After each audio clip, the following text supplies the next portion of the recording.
Multiplication.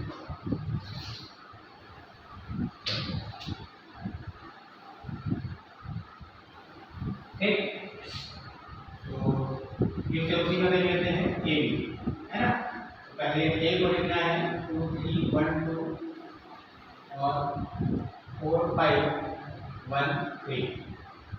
ठीक है, multiply कैसे होगा देखते हैं एग्जाम्पल में। तो पहले इस रो का इस कॉलम से,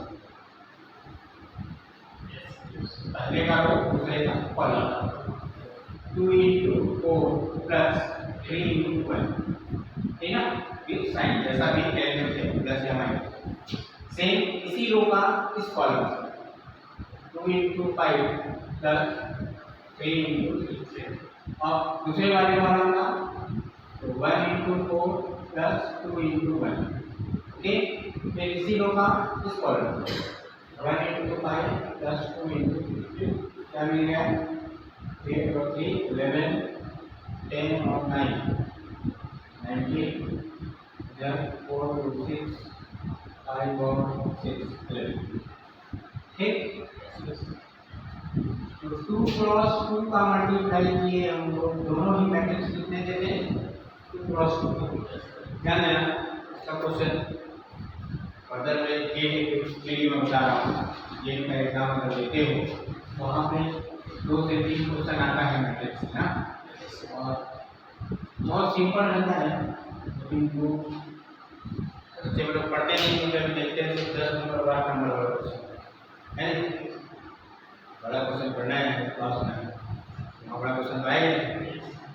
ठीक, ऐसा क्वेश्चन आता है, एग्जाम्पल देखना। जैसे मान लो हम लोग को ए एक मैट्रिक्स है, ठीक है ना, जिसका ऑर्डर है m क्रॉस n, और इनपुट करना है एक जो दूसरा मैट्रिक्स है b, उसका ऑर्डर है n p, sorry n cross p।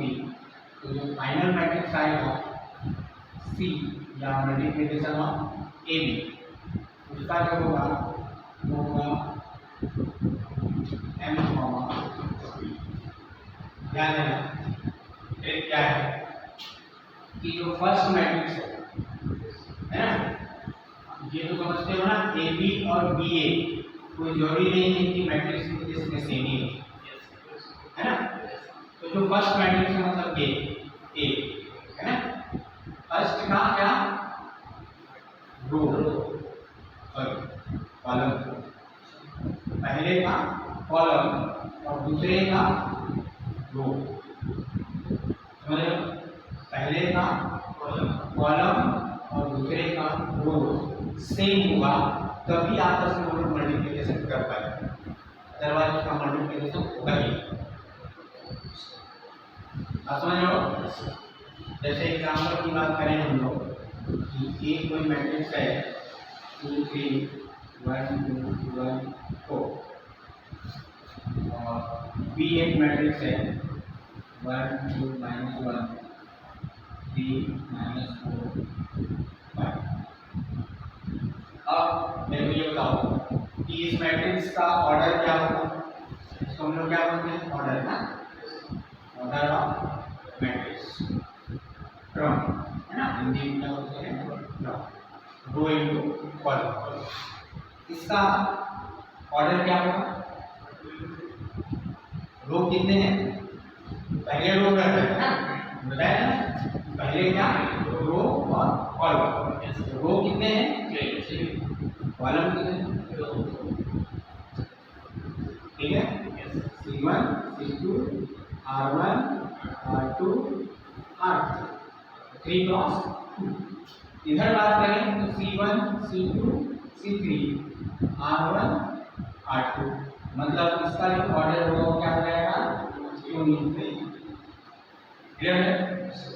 अब देखो इसका जो हम लोग बात करेंगे कि इसका जो कॉलम है इसके रो के बराबर है, मतलब मल्टीप्लिकेशन हो सकता है। ठीक, अब बात करें अभी कि अब ए बी जो हो गया, यहाँ पर भी ए बी पॉसिबल है क्योंकि पहला का कॉलम और दूसरे का रो इक्वल है, और जो मैट्रिक्स आएगा तो रिजल्टेंट जो मैट्रिक्स होगा उसका ऑर्डर क्या होगा, तो जो पहला का रो है ना, रो ऑफ फर्स्ट मैट्रिक्स और इनटू में कॉलम ऑफ सेकेंड मैट्रिक्स।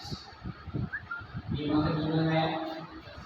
ए एक मैट्रिक्स है जिसका ऑर्डर है m क्रॉस n और b एक मैट्रिक्स है n क्रॉस p।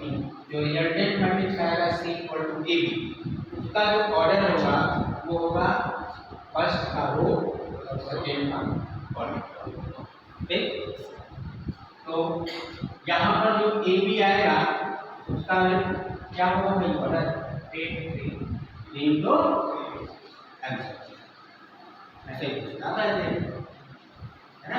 और ये रास्ते में बनाया गया एक डिफिकल्ट नहीं, अगर इसका क्वेश्चन ठीक है। What is the order of resultant matrix of A B, है ना, समझ में आया। तो ये और अभी जैसे यहाँ पर ए बी भी पॉसिबल है, क्वेश्चन कैसा आया, ए बी भी पॉसिबल है और बी ए भी पॉसिबल है, लेकिन बी ए मतलब ये फर्स्ट मैट्रिक्स हो जाएगा और ये सेकेंड मैट्रिक्स हो जाएगा। तो फर्स्ट का कॉलम सेकेंड का रो वो भी इक्वल है, मतलब बी ए भी पॉसिबल है। और जो बी ए आएगा उसका क्या होगा है, ऑर्डर 2 क्रॉस 2। कैसे, दूसरा का पहला का रो, पहला का रो दूसरे का कॉलम। समझ रहे हो, दो टाइप के क्वेश्चन हो गए। ए बी का ऑर्डर क्या होगा, बी ए का ऑर्डर क्या होगा, 3 cross 3 this one 2 cross 2। Clear है, क्वेश्चन समझ में आया, ठीक है ना। ये क्वेश्चन फर्स्ट सेमेस्टर पास करने के लिए नहीं है, ठीक है। रख ले तो मल्टीप्लिकेशन समझ में आएगा, कैसे मल्टीप्लाई करेंगे। 2 क्रॉस 2 का था, अगर 3 क्रॉस 3 का तो उसमें 9 एलिमेंट आते, जैसे 2 था है ना, तो 2 का तो पूरा 4 एलिमेंट है, उसमें 9 आते हैं। तो ये 3 रखते तो यहाँ भी एक और आता, ठीक है ना, रो और कॉलम। ठीक,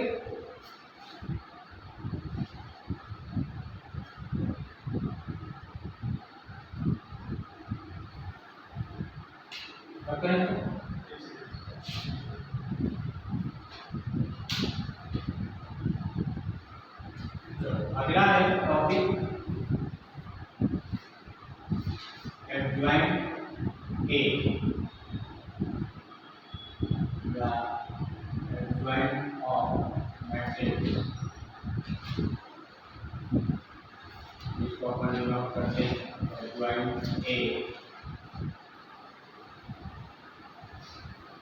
A11 A12 A11 A12 A21 2 cross 2 की सेम 3 क्रॉस 3 की बात करें तो A11 A12 A13 A21 A22 A23 A31 A32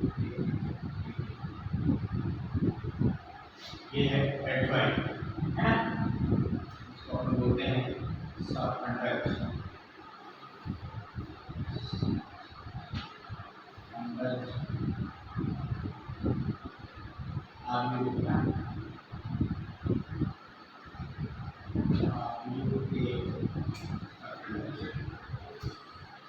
ठीक। तो जैसे 2 क्रॉस 2 के लिए आ रहा है तो 4 एलिमेंट निकालना है अलग अलग और लास्ट में इसमें रख देना है। A1 की वैल्यू निकालना है, A12 की A21 की फॉर्म में करते हैं तो ये एडजॉइंट। ये उसके केस में 9 एलिमेंट निकालना है और उसको इस ऑर्डर में रखते हैं, ठीक है। फिर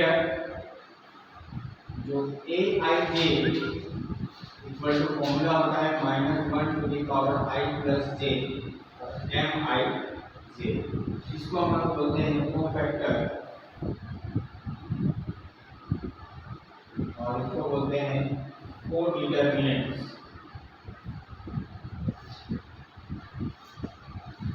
या माइनस, है ना। अंडर, इसको बोलते हैं सारणी। और आई और जे क्या है? नंबर ऑफ रो, जे क्या है? नंबर ऑफ कॉलम या एलिमेंट ऑफ दैट रो। जैसे बात करें हम उधर करें,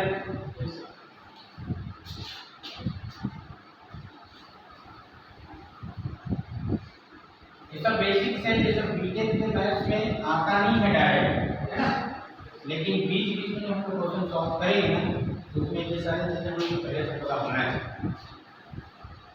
तो जैसे हम लोग बात किए A11 निकालने का, है ना, A11 अगर निकालते हैं, जैसे मान लो एक मैट्रिक्स एग्जांपल ले लेते हैं ना, एग्जांपल को सॉल्व करते हैं।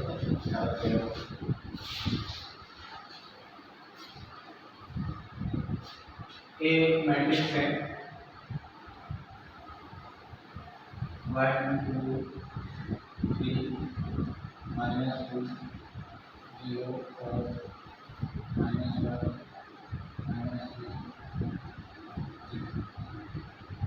ठीक, क्या कर रहा है?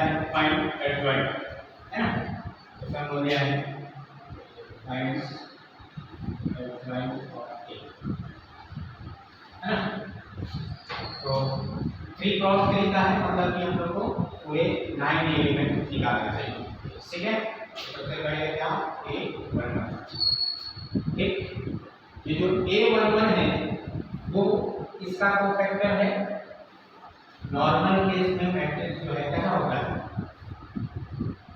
A11, A12, A13, A21, A22, A23, A31, A32 और A33, है ना, ऐसा ही होता है। तो जो कैपिटल A11 है वो कोफैक्टर है किसका? A11। वैसे ही A12 जो है किसका है? A12।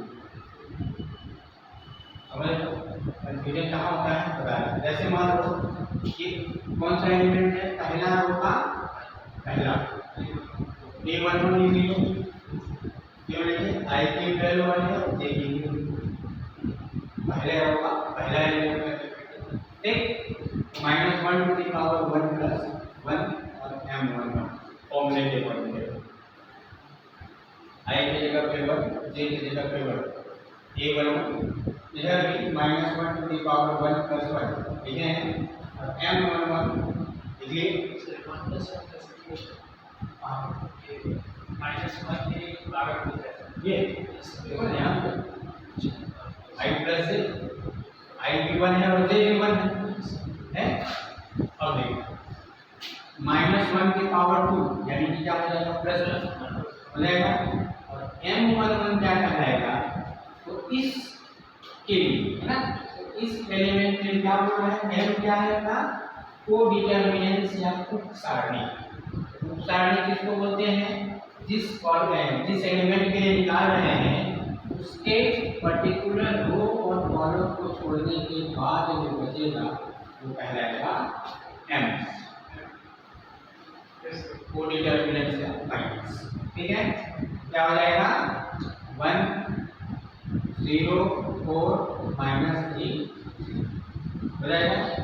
इसको सॉल्व कैसे करते हैं? तो इसका मल्टीप्लाई इसके साथ 0 माइनस प्लस 4 3 12, यानी कि 12 हो जाएगा इसका A1 हो जाएगा। सिमिलरली A12 कैसे निकालेंगे? -1 टू द पावर 1 प्लस 2 और m12 ना -1 की पावर 3 यानी कि -1, m12 क्या हो जाएगा?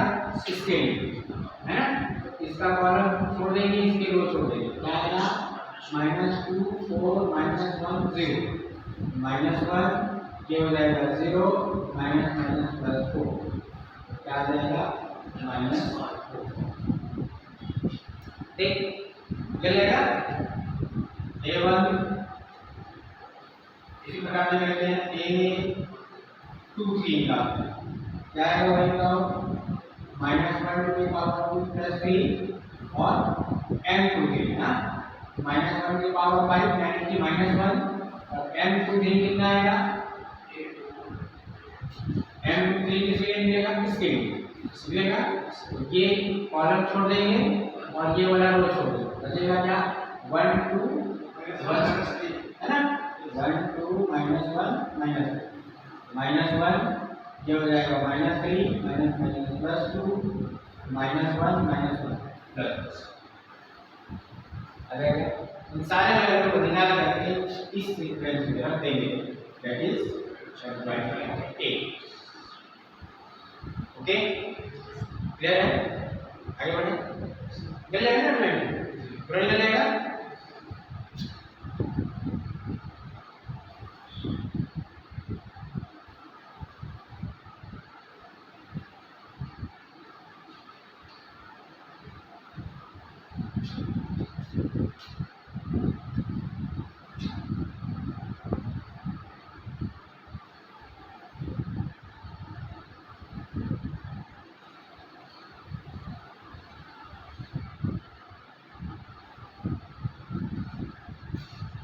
अगला होता है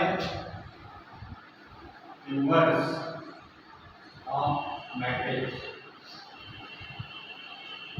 A inverse equal to adjoint of A upon में मॉड ऑफ A।